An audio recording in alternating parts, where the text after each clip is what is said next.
నాకు అదృష్టం ఇచ్చాడు బాబా. బాంబేలో మేము హేమాడ్పంత్ ఇంటికి వెళ్ళాం. నేను I have seen the photo.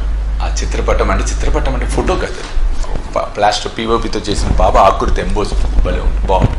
అంటే సాక్షాత్ ఆయన ఆ రూపంలో వచ్చి, అంటే చరిత్రకు ఒక అద్భుతమైన ఆధారం, ఒక అద్భుతం అనుభవం అది.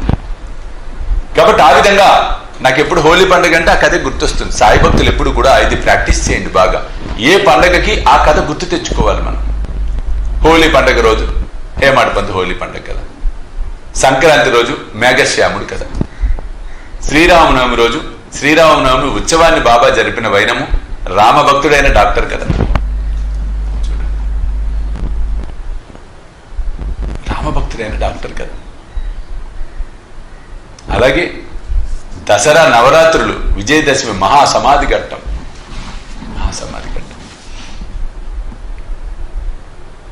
దీపావళి బాబా ధనత్రయోదశి నాడు దునిలో చేయి పెట్టి కాల్చుకున్న కదా, దీపావళి పండగ నాడు దీపాలు వెలిగించిన కదా.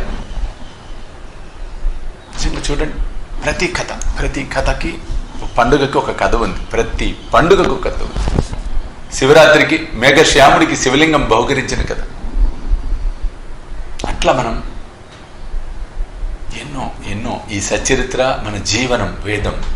సాయి సచ్చరిత్ర మన ఆయుష్, సాయి సచ్చరిత్ర మన ఆక్సిజన్, సాయి సచ్చరిత్రే మనకు సర్వం, సాయి సచ్చరిత్ర మనకు దారి చూపించే ఒక గొప్ప కాంతి.